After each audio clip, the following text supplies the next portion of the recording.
Hello and welcome to a very excellent episode of Car Spotting.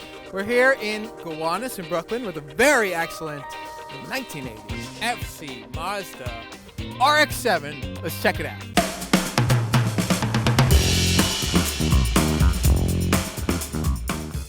Now, the car that we are not checking out, which is a contemporary of this, which you can't see because there's somebody walking their dog on this block, but straight down from there is the Gowanus Alfa Romeo GT V6, which is a 1980s front engine, rear-wheel drive, sporty imported car. And what do we have here? We've got a 1980s boxy fastback, liftback, hatchback, rear-wheel drive, 1980s sporty coupe car thing.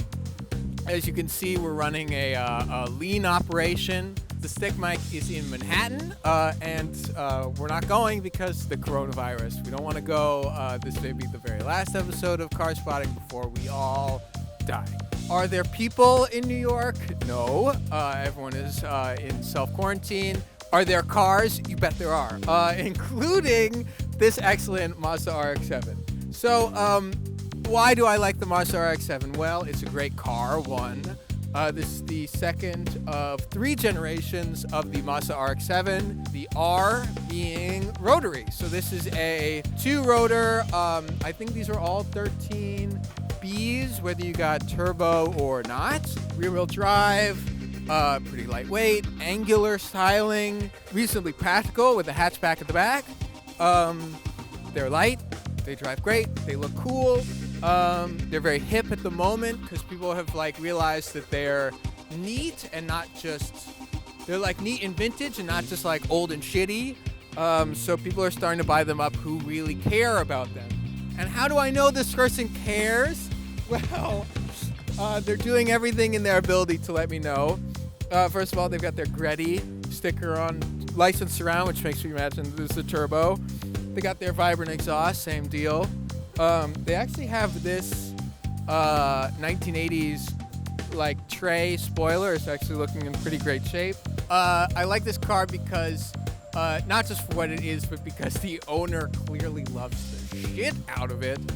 Look at these matching side to side, no piston, rotary only stickers. Mazda was the last company to stick with the rotary engine.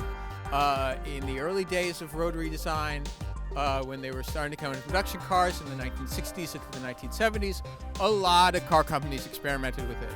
NSU, the little German company, was the first one to put it into production, if I'm not mistaken, with the NSU Spider of 1960-something.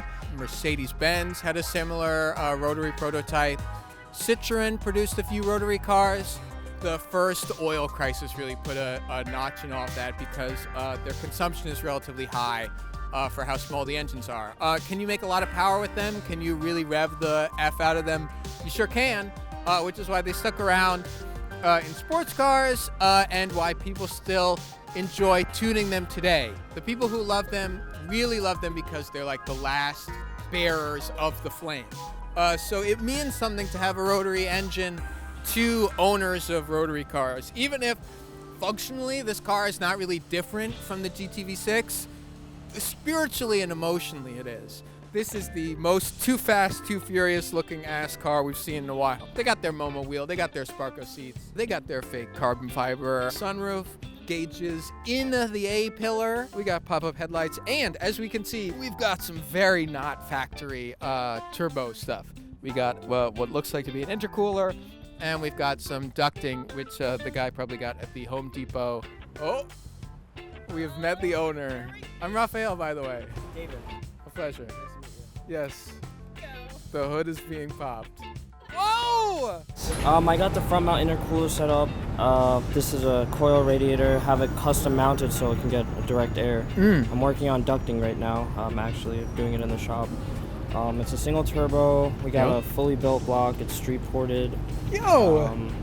This was originally a base model, but I converted it to turbo, and I'm planning on getting the rest of the drivetrain upgraded and turbo. Right, like the diff and all of that. Yeah, the LSD and pretty much driveline.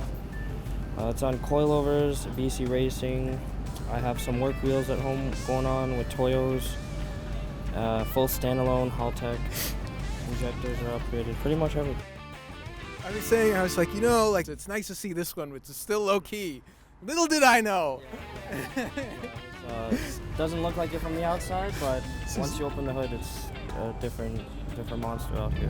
I hope you enjoyed looking at this thing as much as I did. I hope this person will win the war against piston engines, that Rotaries will become #1 in world, and that piston bad, no good, will be destroyed in its favor. Until that day, we're going to sign off. Hopefully we have more car spotting episodes soon, and our office is not shut down in a global pandemic.